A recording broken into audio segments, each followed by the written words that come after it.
Hi, Miss Eglin here. Today I'm going to be reading the story Hearts and Hands by O. Henry.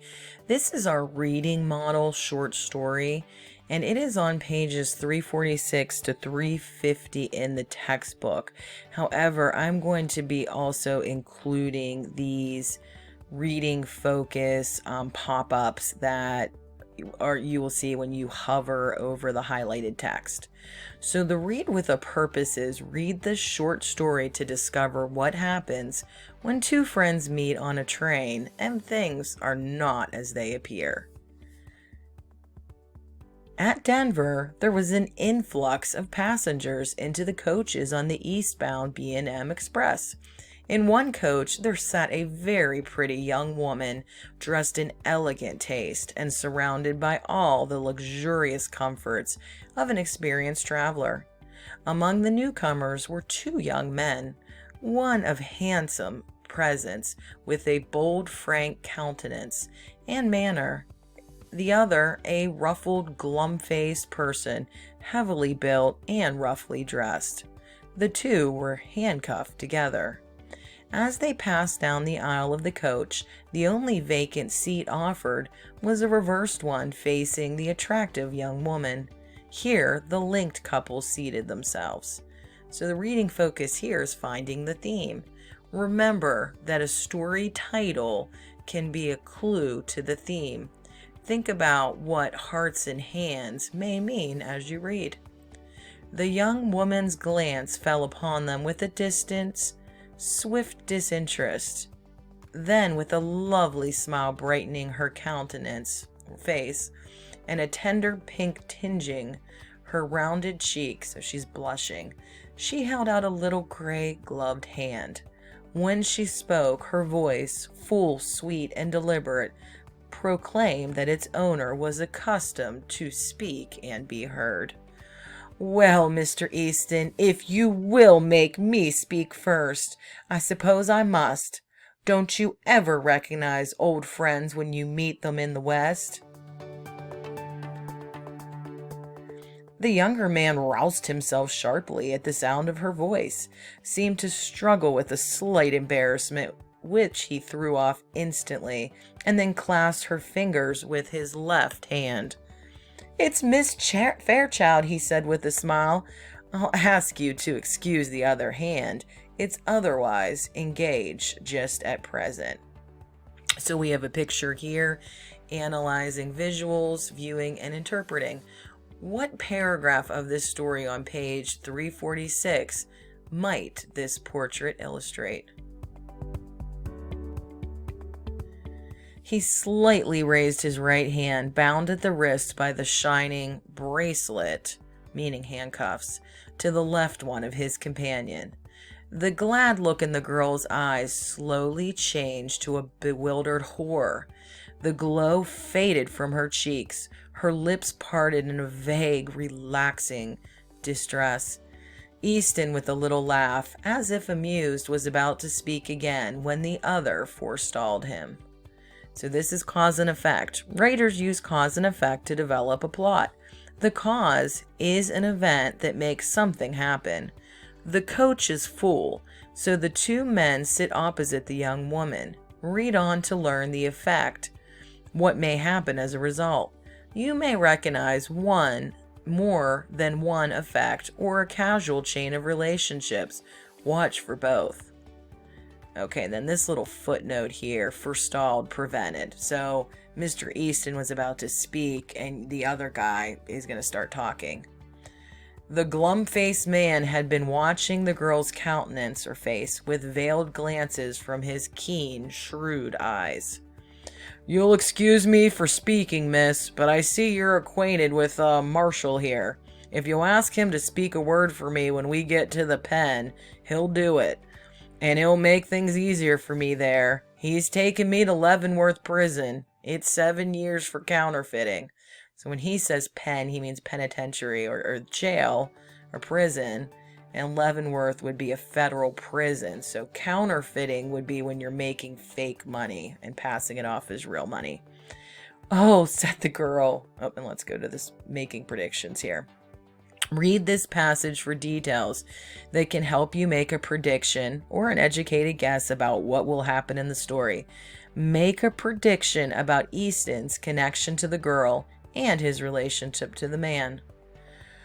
Oh, said the girl with a deep breath and returning color. So that is what you were doing out here. A marshal.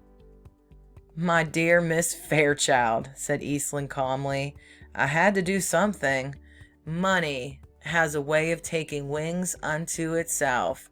And you know it takes money to keep step with our crowd in Washington. I saw this opening in the West and, well, a marshalship isn't quite as high a position as that of ambassador, but... Okay, so Mr. Easton was trying to make money in the West and became a federal marshal, somebody who takes prisoners, catches them, takes them to prison. An ambassador would be somebody who runs the State Department in another country, and they'd be appointed by the president. The ambassador, said the girl warmly, doesn't call anymore. He needn't ever have done so. You ought to know that. And so now you are one of those dashing Western heroes, and you ride and shoot and go into all kinds of dangers. That's different from the Washington life. You have been missed from the old crowd. So basically here she's saying she did not like the ambassador guy, that she kind of likes Mr.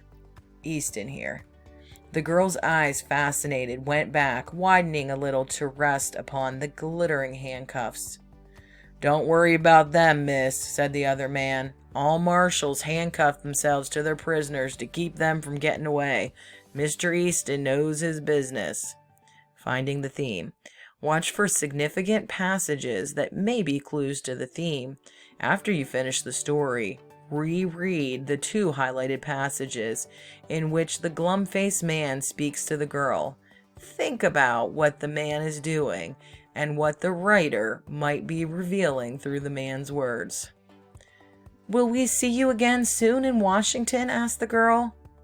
Not soon, I think, said Easton. My butterfly days are over, I fear. So here, making predictions. As you read, look for new clues that support your prediction or prompt you to revise them. Think about the possible meaning of this statement by Easton. What prediction do you make about Easton's future?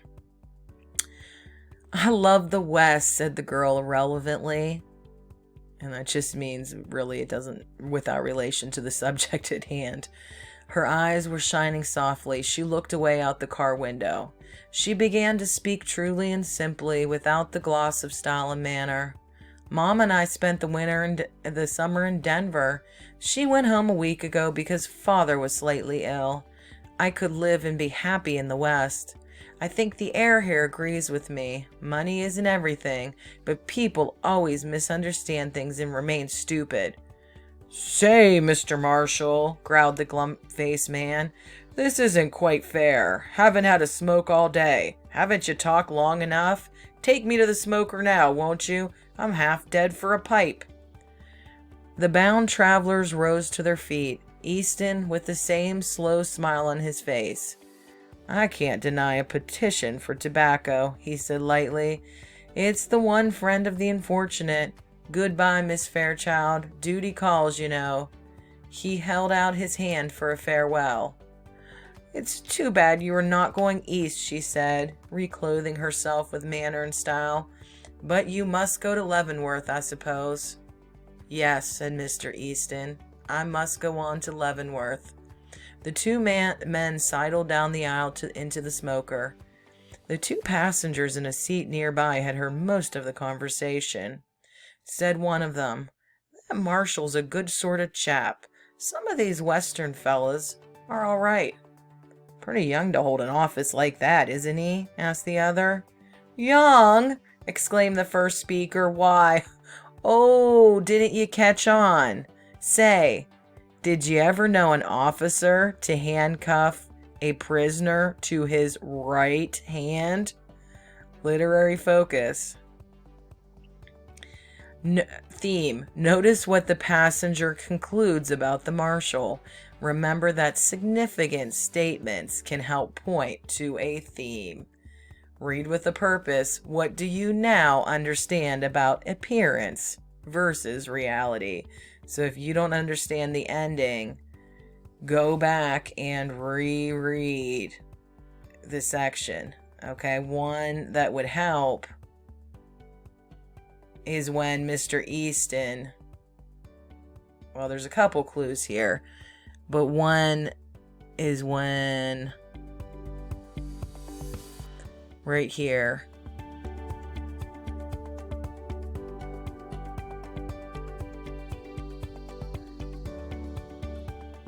okay, so when Mr. Easton's about to speak, but the glum-faced man kind of interrupts him. Okay, so here's the handcuffs, so think about the clues here telling us what happened at the ending. So, okay, so that will tell you a little bit more about what is going on. So if you don't understand, that's okay, but reread and figure that out. Thanks for listening.